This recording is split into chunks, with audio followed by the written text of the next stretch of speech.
there gonna be sound? Is the sound playing as we're doing this intro talk? No, I don't hear anything.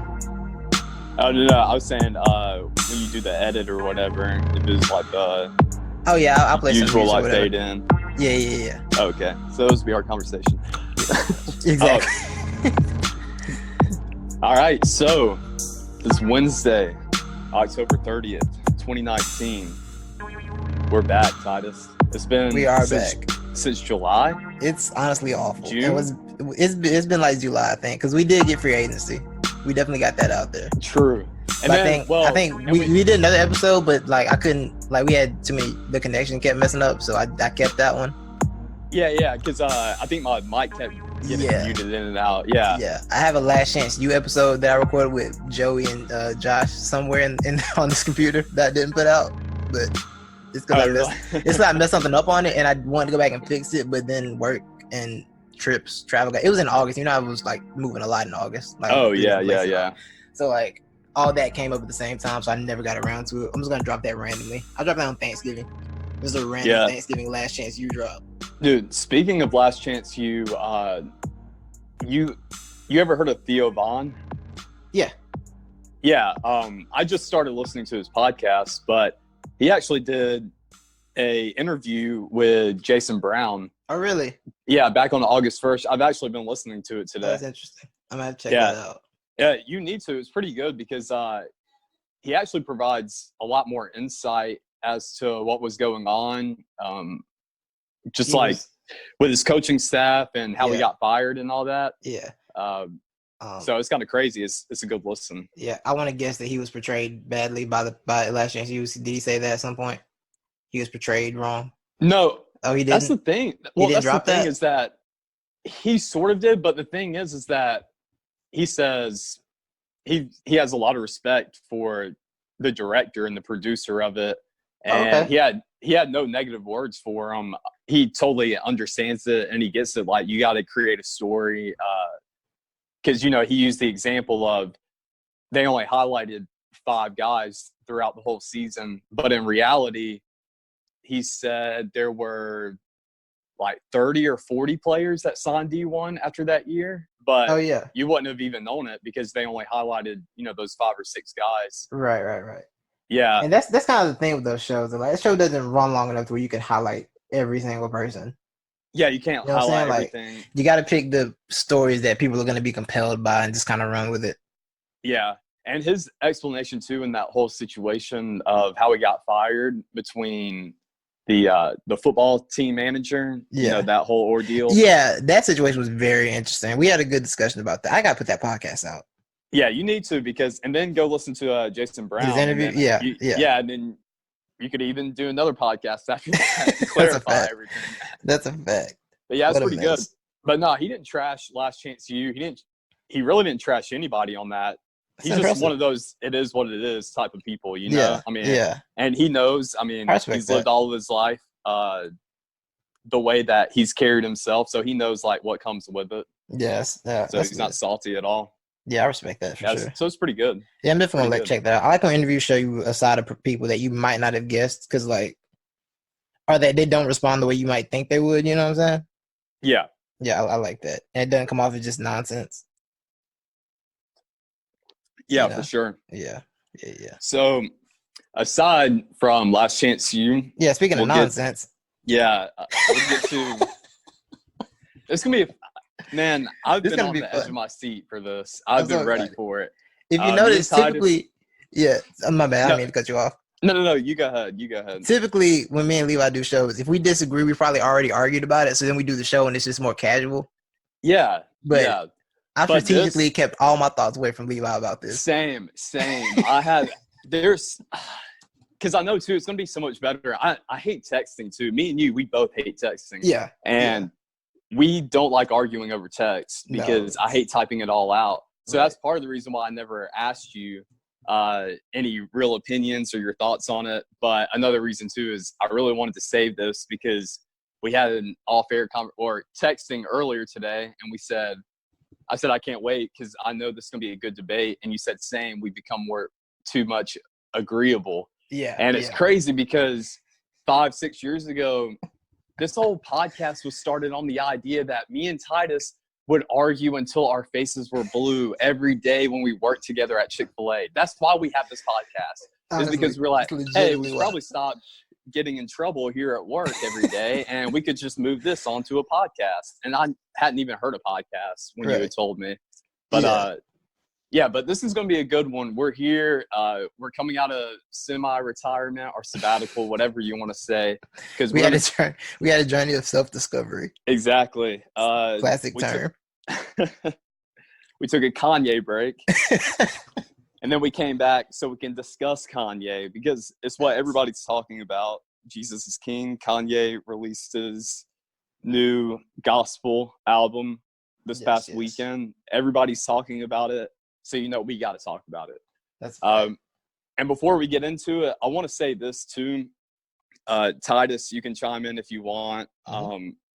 But so we're not the experts, right? We don't claim to have any expertise in anything, even though we like to think we're pretty good at observing sports, and we think we know a good little bit. We don't claim to be experts on the issue, just like when we talk about pop culture, music, anything.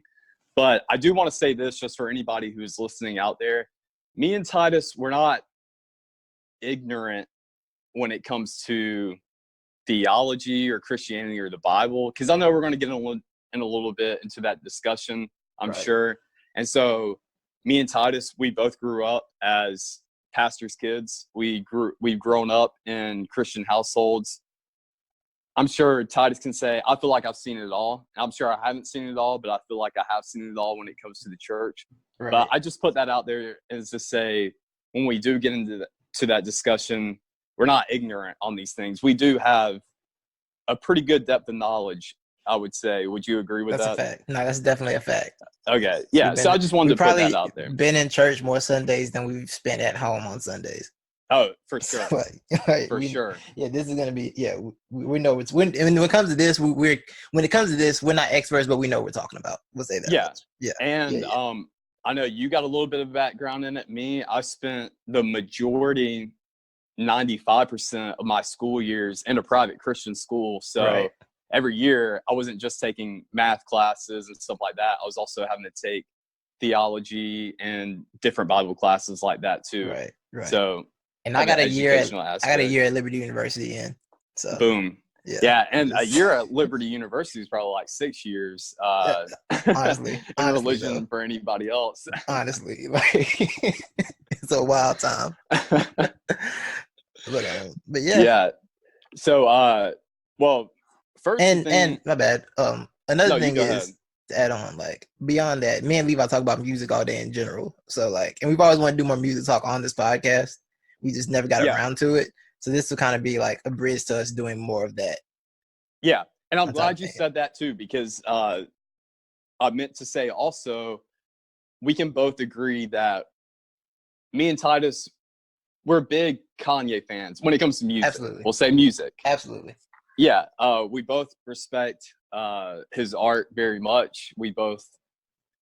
I don't think we disagree when Kanye claims to be the greatest artist of all time. I would put him up there. He's up there for sure. Yeah, so we wouldn't disagree with him on that. We like Kanye a lot. I was on the front lines for a lot of wars. Yeah. I was front lines for the Swift wars. I've been around the block for Kanye. I was there too. I wasn't that vocal, but the Swift wars, boy. And you know how stressful the Swift wars were for me. You know. Oh my, dude, I did not even think about that. Oh, I got so much trouble during that time. Now that you do bring that up, I remember that though. I remember that. I got so much shared trouble into the workspace also. Yeah.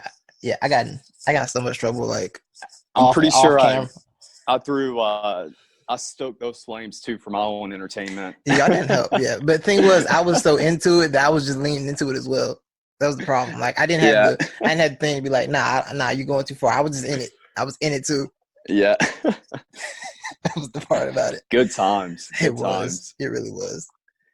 So, first, because there's a different aspects or topics I kind of want to hit on, but first we'll just get into the album itself in general.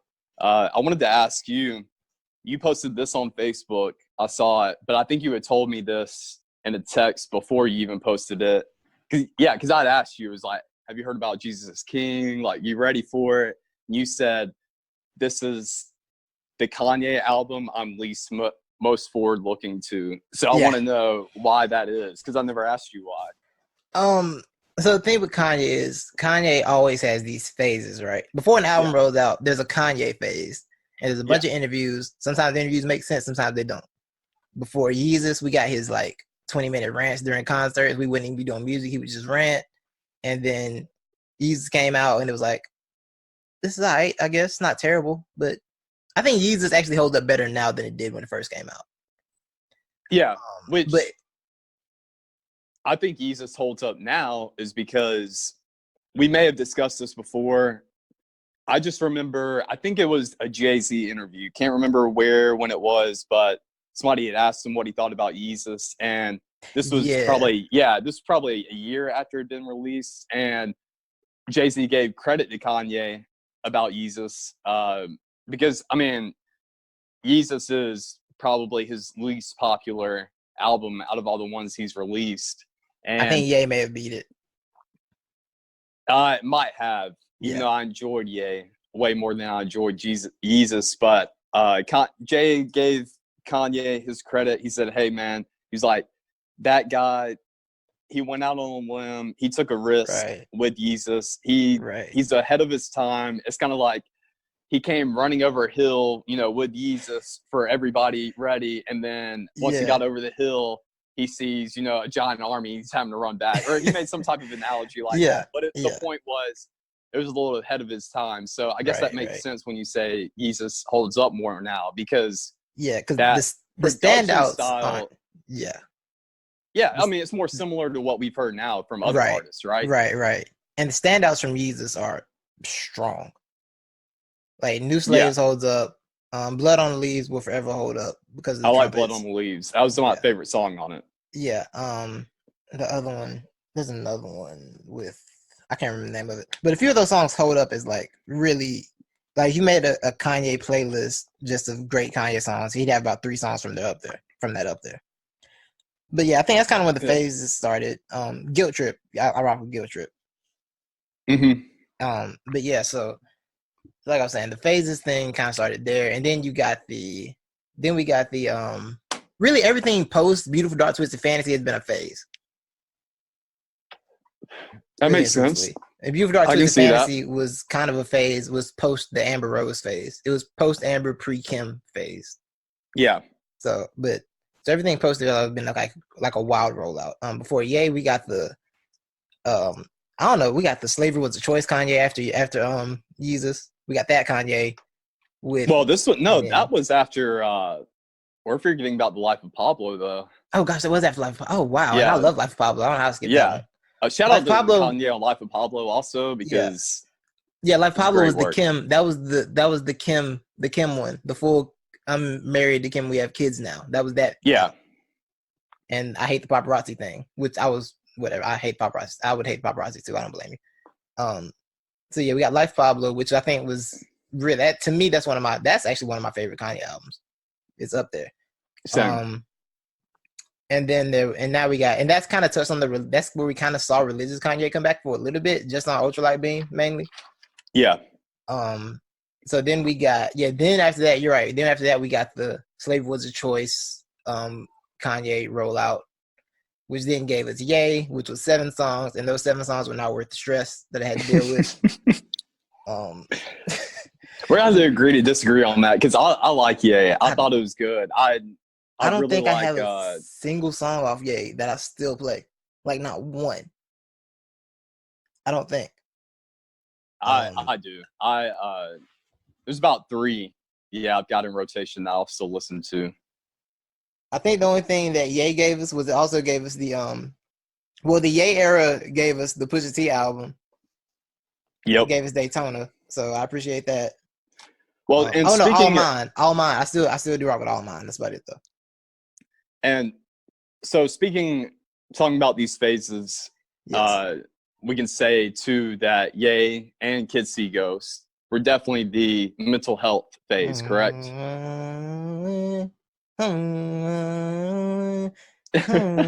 My bad. Hey, like, get my kid Cuddy on real quick.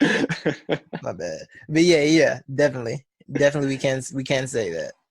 Okay, so essentially, you weren't excited for this because it's pretty much you just see this. Oh, great, we got another Kanye phase. Yeah, another phase, and these phases always disappear, and he just moves on to something else. Yeah, and it's very... not, so you don't view it as genuine. No, not at all. Not at all. Okay, and that's very fair, and I agree with you a lot on that.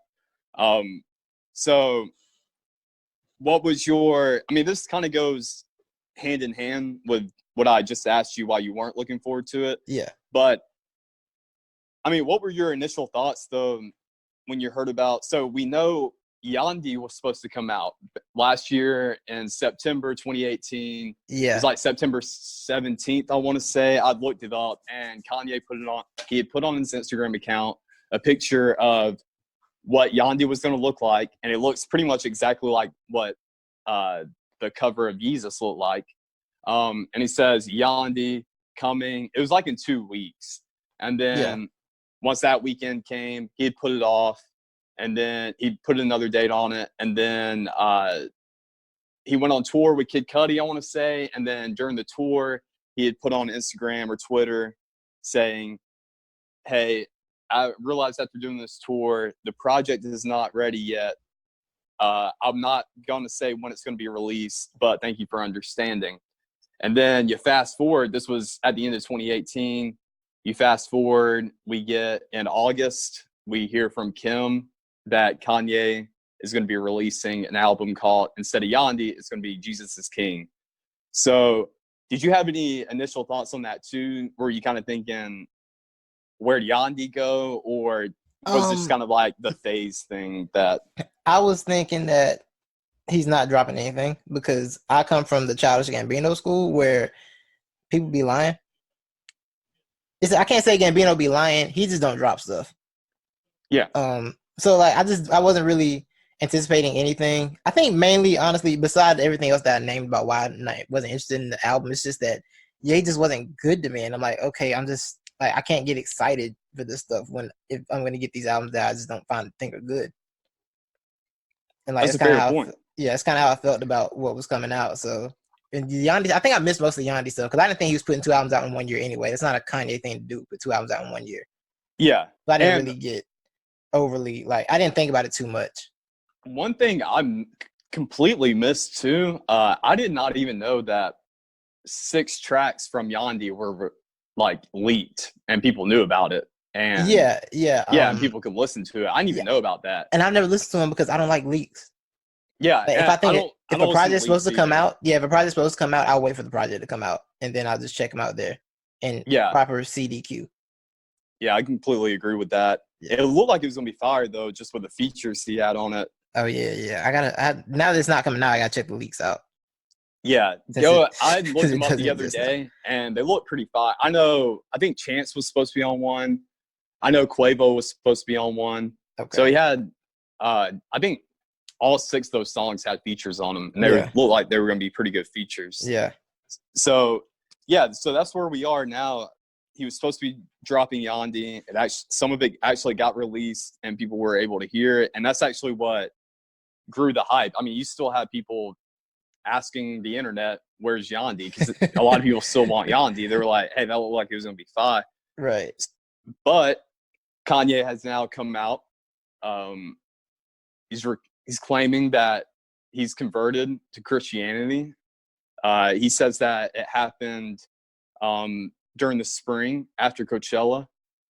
He had already started his Sunday services, but he even admits that he wasn't, fully saved, or he hadn't changed his lifestyle, hadn't really wasn't a true Christian until April of this year. And we'll get into more of that later, but just sticking to the album, I want to know, what do you think about it? So, I mean, you've expressed that Ye, sounds like Ye's on the bottom of your list. Does Jesus King replace that, or do you actually put it higher? Did you enjoy the album? Oh, it's really close between Jesus King and Ye. It's really close. Oh my. I don't like this album. I just don't like it. It's just not good to me. And it's not good. It's not good because I mean, you know me. I think the people listen to us are in our infrequency that we drop stuff know that I can separate anything. Like I cannot like you and like some music that you do. So even if I disagree with some things Kanye said, I can still listen to music because that's what I'm here for. I'm here for your art. Like I care about you for the art, not necessarily everything else.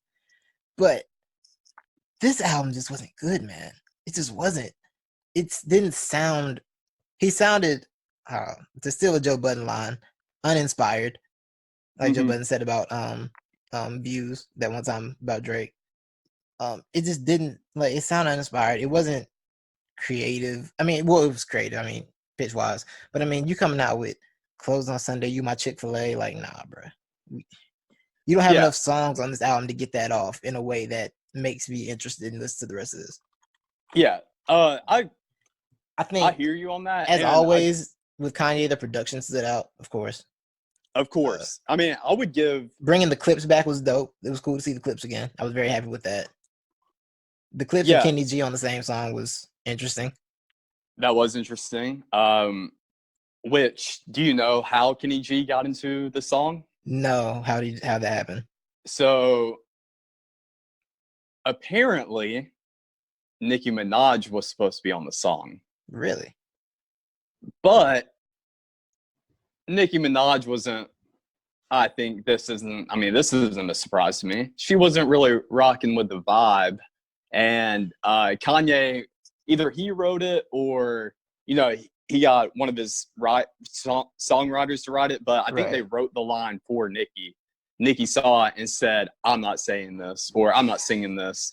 And so they had to find something else to, take up that space. And so enter Kenny G, the saxophone. Shouts to the saxophone legend. Hey, I'd rather listen to Kenny G over Nicki any day. So I was okay with that. Pete, my cousin got married over the weekend. And I turned on, he gave me his phone to play the music off of. And like they need something to play while they're waiting for, how weddings be, stuff be moving slow. Yeah. So he's like, yo, play some soft music. I said, I got you, bro. So like I turned on a jazz playlist and Kenny G came up. Nice. It was amazing. It was like it was meant to be or something. Yeah, I think my dad used to have a Kenny G album. Something like that. Kenny G's the illest. I like Kenny G. He's dope. But so you were talking, my bad. No, you're good. So your thoughts are, you thought it was pretty much, it was bland. It was really good. bland. It was bland. Yeah. I can see that. And production wise, to me, I thought I would give it an A. I thought it was pretty good. Well, I like the sounds of it. Of course, the play with the vocals. I really never had heard of him. I know him now. Ant Clemens, that dude can sing. Yeah, I hadn't heard him either, actually. Yeah, and I read up a little bit about him too. He had an interview recently, and I read it. It's pretty cool. Production good. I'm a sucker for the choir. I love any, especially hip hop songs. A choir is a cheat code. A choir is a cheat code at this point. You put a choir is a cheat code. Yeah. But I'm a fan of. This may surprise you, Titus, due to the lack of melanin in my skin. I'm a big gospel fan, dude. I like gospel. Gospel music is lit. I grew up. I was not allowed to listen to worldly or secular music. I could only listen to Christian music. Secular, such a powerful word. Secular music. It is. I love that word, secular. And in the secular world. Oh my gosh. So my mom actually had a couple of gospel mixtapes or something like that, and she would play them in the car. So I'm a little bit familiar with gospel music, so I liked it. And so I like it in that aspect. I think this album is good. I'm not going to sit here and praise it as, this is like one of the best Kanye albums, or, this is top 3 for me. I would put it top 5. And that's because of, I think a lot of people they're not including the overall message in it. I don't think I get it. It's a little bit sloppy, and I give him 2 passes on this. And I already told you one. I said I'm giving him a pass because it's really hard to make good Christian hip hop music. In my opinion, it's kind of hard to make good Christian music in general. And if anybody wants to fact check me on that, look up John Christ on YouTube and look up his Christian music. It's pretty funny how Christian music is just kind of, it's all the same. A lot of them fail to address real world issues. There's a lot of nature references in every Christian song, stuff like that.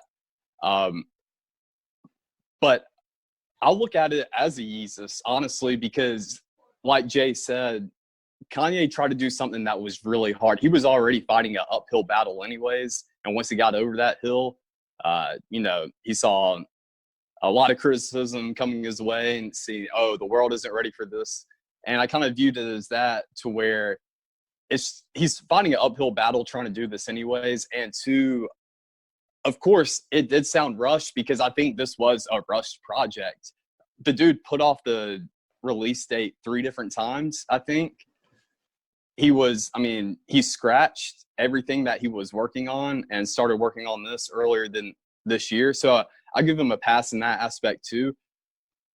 The Sunday, You My Chick-fil-A, yeah, it's gimmicky, but at the same time, the cheat code today of if you want to go viral on social media, what do you use, Titus? What can you use if you want to go viral? What's the cheat code?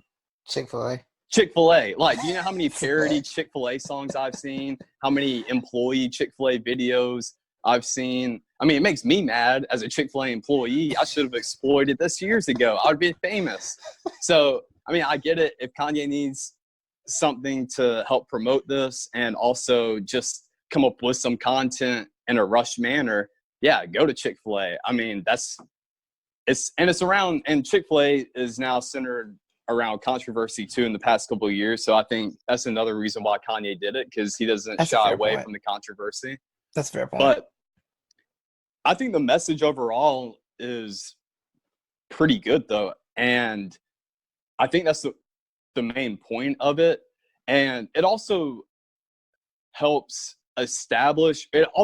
bridge this cultural and generational gap that we have now today in the church and in the family, to where I'm now actually getting to talk about Kanye and his music to my dad. When my dad just a few months ago, he wouldn't have even, or I'd say a year ago, he wouldn't have anything to do with it. Why would he want to talk to me about Kanye or whatever? Or, in a real light. So I think that's pretty cool. And it also gives churches a little bit of an outlet too, to help reach out to people in our generation, to where hip hop is the new rock and roll. And it seems like everybody is a hip hop fan nowadays. So, I think it's really important, and I give props to him for that. I can't say if this is just, I think you brought up a really good point about Kanye having phases, and this could just be another Kanye phase. And so I haven't thrown all my eggs into this basket, and I haven't thrown praise at Kanye for this, because I'm being optimistically observant, and I'm encouraged by it. But I'm not going to sit here and think, he's going to be consistent with this. My hope is that he's going to be consistent with it. But, you never know. Right. When it comes to Kanye. Right. All right. So you gave me a lot to address right there. All right. Gave me a lot. But I'm ready. Go ahead. The thing about him stepping out on a limb here, the reason this is different from Yeezus to me is because there's already a whole genre of people doing this. So he already had a blueprint. There's been a blueprint. He just didn't embrace the blueprint. But there have been Christian rap artists out here for years doing this. Shouts to Cross Movement. Shouts to Lecrae. Shouts to Flame. Shouts to Andy Mineo. Shouts to 116. The whole gang. Reach Records. Everybody. It's been a lot of Christian artists that have been doing this for years that people didn't accept. For the simple fact that it was a different type of feel. People really didn't like hip hop like that. a lot of the people in this church don't, at least. You know what I'm saying? Yeah. Yeah. So they didn't accept those guys. And now when Kanye comes through magically with this album, a lot of tones have switched, and it's a very, for me as someone who's always been a proponent for Christian hip hop, is a very strange and frustrating thing to see. That the people who've really been doing this for years didn't get the proper respect or credit that they should have been getting for this. Yeah, and Kanye I want to came interject through with, to me, what is a very mediocre album and gets all this credit. You want to interject? Go ahead. Yeah, I want to interject on that because I actually fully 100% agree with you on that because of a few things. Number one is I remember being back, I was in middle school and I was listening to, this is before even like Lecrae came out or had really gotten big. Right. I was listening to a few other Christian rap artists and groups. Right. And I had a youth pastor, and I had my dad tell me the same thing. I'm going to be stepping on his toes a little bit too here. And I know my mom already said she's going to listen to this. I don't know. I doubt my dad will, but I'm sure she'll go back and tell him this. But I remember both of them telling me, just because somebody paints or puts the word Christian in front of, like, you know, hip hop or like whatever, it doesn't mean that it's Christian. Yes. And they didn't want to hear anything about it, and they weren't all for it. So I 100% agree with you on that. Also heard it. I looked up a few Jesus is King reviews that these big, you know, YouTube people do. Right. And the reviews, and there's this one group. I don't watch these, so I wasn't familiar with any of these people. I just know they had a big following. One group had just like completely trashed Kanye throughout the whole thing. It was kind of making me mad, really, because I think they were missing a lot of the substance in it and weren't addressing the real stuff. But one dude did bring up a good point. He said pretty much the exact same thing that you did, is that why is Kanye and why is the church like giving him all this credit when they need to go back and like give Lecrae his, you know, respected his due of credit, and all these other people too, because he isn't the first one doing this. So I completely agree with you on that. Yeah, and that's been one of my main critiques of the reception this has gotten from specifically Christians who I know for a fact didn't have anything for Christian hip hop at all for a very long time. Which I have an argument for you on it too, though. But I'll wait till you get done. Though. Okay. And then there's the oh God, you said a lot. I'm trying to make sure I hit everything because I had a lot of points. But there's an aspect of like, I can't give them like you said, the blueprint thing. I can't really give them the pass because if you're gonna do something that you haven't done before, you need to reach out to the people that have been doing it. You know what I mean? Like get a feel for it and understand how you can come at it, and you can bring something new to the table for sure. But I think you need to have a basis of knowledge of what you're doing from the people that have been doing it and have been promoting that for years. That way you don't sound so, I won't say he didn't sound out of touch or anything, but I mean, you didn't sound like you knew what was really going on in that space. Because there's a whole space there that you can, oh crap. Sports news, Miles Turner went down from a non-contact injury. That's not good. Prayers up for him, for sure. But yeah, so that's why I can't give him a pass. And because if you're gonna do it, if you're gonna go into this space, there's a certain level of quality that you do have to have, regardless of whether. And you're still Kanye. I'm holding you to the Kanye standard. Your standard is always higher. Yeah, the Kanye standard is always higher than any normal standard. So I can't give a pass for that reason. I can't give a pass because no one gave these Christian artists a pass when they were out here struggling. And I ain't gonna lie, it's been a lot of corny Christian hip hop. I will fully admit that. It's been a lot of corny Christian hip hop. But it's also been a lot of dope stuff that people didn't want to hear, filled with substance and filled with just detailed knowledge. Stuff I don't even listen to because sometimes I just want to hear music. I don't want to hear a bunch of, like, I want to hear Christians making good music, not just Christians, preaching music. Yeah. That makes sense. Yeah. So I mean, I've seen a lot and I understand a lot of it. Now, like you said, you do too, but I can't give him a pass for this. I just can't, because I need the music to be, there's a standard you have to reach for the music. You know what this album is, Levi? What is it? This is the Tim Tebow of albums.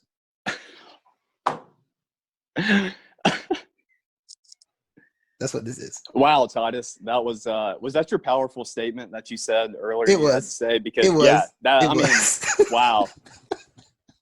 I think we can just end the podcast on that note right there. Because, that was my powerful message. Dang. Yeah. You hurt me right there, Titus. You brought a lot of truth to that. And that's what's crazy about this. Like, I don't have to elaborate. You just understand it. Yeah. It's just fully understood. No, for sure. For sure. Shouts to Joey Garrison, because I actually said that to him the other night because I wanted to test it out before I brought it because I was thinking it. I wanted to test it out. He was like, yo, that's pretty much accurate. That's pretty accurate. Yeah. You hit the nail on the head on that one. My hope in all this, so well, you know what? Before we keep going deeper, I got a couple other questions to ask you. Go ahead. Do you have, even though it's not one of your favorites, you don't like it, do you have a favorite song on it? Oh yeah. Honestly, the Kenny G clip song is actually one of my favorites. Besides, of course, Every Hour, which I'm putting on the church playlist. It's gonna be played. Oh yeah. Every hour is good. Every hour bangs. Yeah, it does. But yeah, Use This Gospel. I do like Use This Gospel a lot. And part of it's nostalgia, I think, because I'm a Clips fan, and then part of it's just like I think it's a dope song. Yeah, and I heard, really I think they said this in the Apple interview too, but this was like the only way Kanye was going to get Clips onto a track was it being a gospel track. Yeah, because No Malice, Pusha T and No Malice are brothers, you know. So No Malice had a spiritual awakening probably 6-7 years ago now. So he kind of stopped. That's why Pusha T went solo pretty much, because he fully like stepped away from that life and kind of just went to the Christian space. Oh wow, I didn't know that. Yeah. Dude, so that's why. Shout out to No Malice. Then does he still make music? I don't know if he's made something in a while, but I know he's been on a few tracks. Like him and Lecrae did a couple tracks together too. Okay, that's what's up. But yeah, like that's kind of why Pusha T's solo career went the way it is, because like they're brothers, of course, and they're still close, but they just can't do music together. Yeah. But yeah, I don't think Malice hadn't. So according to Apple Music, Malice hadn't done anything. Hadn't done an album since 2017. Okay. Yeah. So your favorite is Use This Gospel, for sure. Yeah. Clips and Kenny G. Do you have a least favorite? Close on Sunday. Close on Sunday. Yeah, Close on Sunday's there for sure. I agree with that. I would say my favorite is the one I texted you. It's God Is. That'd be my favorite. Yeah. And I want to say this too about God Is. There's two reasons why I like God Is so much. One is that, so I never gave my initial take of when I heard that Kanye was going to be dropping this album. Oh yeah. It was probably the same as yours. When I saw that Kim K post, I was like, great. Kanye's gonna perverse gospel music now. That's pretty much what I thought. I was like, you never know with Kanye and gospel music, because Kanye is the same dude that used the "Father, I stretch my hands" thing, and then said that thing about bleaching, and he had ultralight beam, and then the very next song was about bleach. Exactly. Because when I heard ultralight beam, I was like, oh my gosh! I was like, are we seeing a Kanye change conversion? And then you go to the next song, and it was like, never mind. Exactly. It was like, did they mean to put ultralight beam on this? Was this a mistake? But shout out though to ultralight beam, because the production, losing his entire mind. Yeah, shout out to Chance on that. But from the production to the actual like rapping on it, to the vocals, I mean, I've heard people say that was like one of the best musically produced songs they've heard of all time. Oh yeah, that's a good song. It's a dope song. It's a good song. It's incredible. But going back to my initial take on it, I think I text you the screenshot. So I started doing a lot of research on this as soon as I heard about it. as soon as and when I actually could get research on it, when he started doing these weekend listening parties, a journalist wrote an article who was there for like the New York one.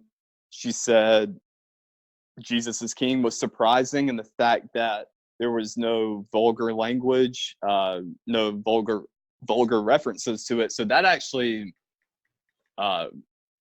made me more enthused. I was looking forward to the album more after seeing that. And I say that to say this, one of the reasons God is my favorite songs is because this is the one song on the whole track where Kanye does have one dirty wordy on it. It's damn, which a lot of people would say that's not even a curse word nowadays. But I thought if Kanye were to curse on this album, he used it at the most appropriate time. Yeah. And I thought it was just the most appropriate way to use that word. I'm looking for the line here just so I can get it right, so I can say it on the podcast.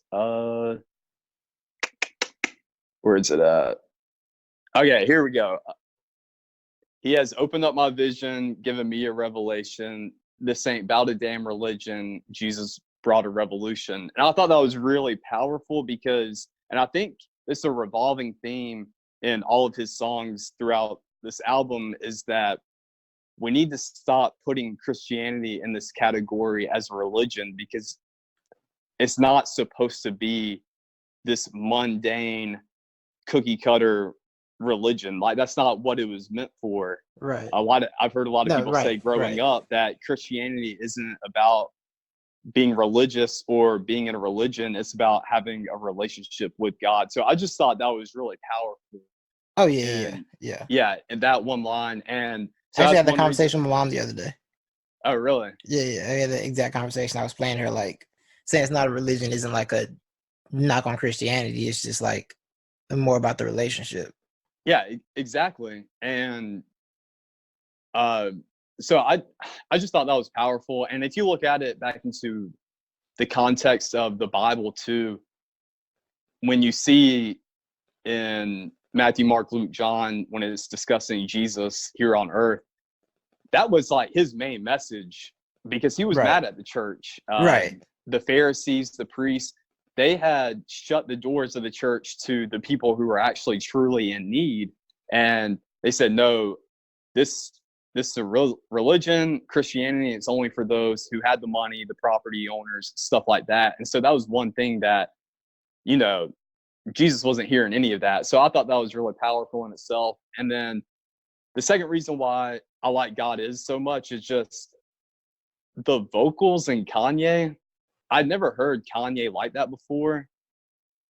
I don't know. To me, it sounded very genuine, and it sounded like he really meant it. If you know what I'm saying. Yeah. I mean, would you agree that I just think his vocals in that, it sounded like a true Kanye? I gotta be honest with you. I gotta listen to how God Is goes real quick because I forgot. Okay. Yeah, that's fine. That's fine. Let me mute for a second because I want to, Kanye is Kanye. I won't get flagged. Yeah, go ahead, do that. So while Titus is listening to that, I will filibuster and saying that I'll just keep talking about God Is, and the fact that the message is true. And so I know me and Titus right now are talking about, we're kind of breaking it down from the production, what are Kanye's real intentions, the vocals, the message. Yeah, I agree with the underlining statement or agreement that, it's a little bit sloppy. It's not the most thought out. But as Kanye said in his Apple interview, he's a recent convert. He's not a theologian. He's not a genius when it comes to the Bible or when it comes to Christianity. He's still learning every day. And so, when you're somebody like me and Titus, me and Titus could have probably wrote a better words to these songs than Kanye did, but that's just because we've been in church our whole lives. We've heard the Bible every week. Every day. So just from that knowledge, we could put it more articulate than he could, but I think at the same time, though, it's a very simplified message that a lot of people need to hear, because the majority of this world does not have the background knowledge in Christianity and the Bible that me and Titus do. So this simplified glorification of God, I think, is very important, and it's needed. It's much needed, I think, in the culture.